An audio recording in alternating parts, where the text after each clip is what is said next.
Hey, what is up everyone? BoHD here, and BLU is back with a brand new gaming phone that might be the best new budget-friendly gaming phone money can buy right now. It's called the G90 Pro, and it features just about everything you could possibly want a gaming phone to have, like a massive battery, high-res display, and powerful internals.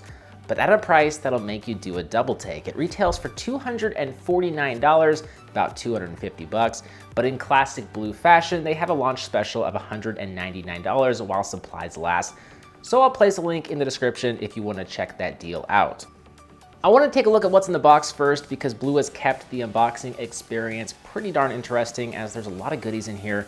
First of all, we'll see the G90 Pro in all of its glory, and spoiler alert, this is a very large phone. Underneath, we have all of the accessories. First, there's a USB wall wart used for charging. We've got a USB-C charging cable, which features this braided design that's coated in plastic, which I think will make it considerably more durable than like your run-of-the-mill USB-C charging cable. There's a pair of earphones with customizable ear tips, which suggests that there is a 3.5mm headphone port in the device. There's some standard paperwork, user guide, including this glossy reflective blue sticker. We have a protective rubber case that I think might just be the most rugged case I've seen included with a BLU device. It's definitely a step up from the clear plastic cases we've seen included with their devices for a number of years now. And along with the case, we have a screen protector. So whereas Apple and now Samsung have been cutting the number of extras they include with their phones, it looks like BLU doesn't really seem to have cut any corners. And that's coming from a guy who's covered just about every BLU device since, I would say, 2014. Now, upon first impressions, the G90 Pro is a massive device, especially coming from the Google Pixel 4a, which is my current review phone. It's quite a bit more substantial. It packs a 6.5-inch 1080 by 2340 resolution that stretches to nearly all edges of the device. It's got a teardrop notch and slightly thicker bottom bezel than the top. It also packs a 5,100 milliamp hour battery inside. So the big display and the big internal battery definitely contribute to its size. Some notable hardware features include the 3.5mm headphone port that I alluded to earlier. That's nice to see, of course, especially for gamers who want to hook up a nice gaming headset. We have a fingerprint scanner on the rear below the cameras. Now, I personally prefer facial recognition, Face ID, but in the COVID world we live in now, the fingerprint scanner is going to be way more useful as it'll work whether you have a mask on or not. We have a textured power sleep on-off button. It's a little thing, but hey, it does add to the experience. Last but not least, there's a microSD card slot for expandable storage, something you really only see in higher-end LG and Samsung phones nowadays. And this phone supports wireless charging as well as 18-watt fast wired charging. So I think it's really cool that we have wireless charging here. Once again, you don't really see that with phones in this price range.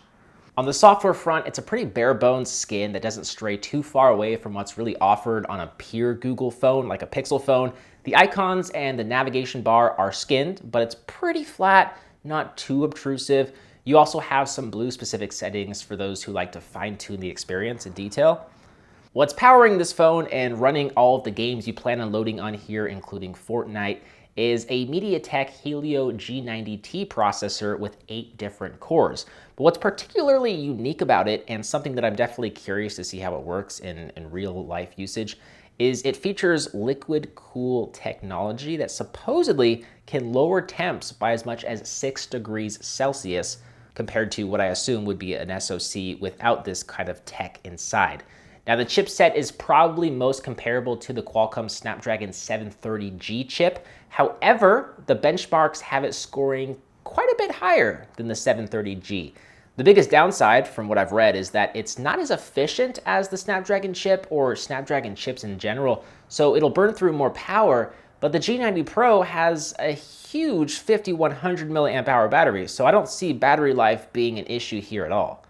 Now, of course, this phone has some other features to kind of help round it out for those who don't plan on using it strictly as like a portable Game Boy or portable gaming device. For example, there are a total of 4 cameras. We have a 48 megapixel main sensor 8 megapixel ultra wide and 2 megapixel depth sensor for portrait mode photos. And for selfies, there's a 32 megapixel camera. So you get quite a bit of ways to capture your subject or subjects. I'm definitely looking forward to testing these cameras out, as well as some of the softer features like the night mode and the macro mode. But I would say the biggest con I see, the number one at least for me, is the speakers. There's just a bottom-facing speaker that's pretty tinny and nothing to really write home about. We also have what looks to be a 60 hertz refresh rate, which, you know, is starting to be phased out in the smartphone market and isn't ideal for gaming. But you got to keep in mind that this phone is only $250 or $200 on sale. So it kind of makes sense that, you know, they have to pick and choose which features to bring over. I think for this price, this is quite an appealing phone, not gonna lie. BLU told me this is actually gonna be the only phone they're gonna launch this year, so I'm gonna definitely spend more time with it and make a full review. Once again, link is in the description if you wanna check it out on Amazon. As always, I'm BoHD from PhoneDog.com. Let me know if you have any questions, concerns, you wanna see me cover anything in particular down below in a comment. I'll see you guys right back here in the next one. See ya.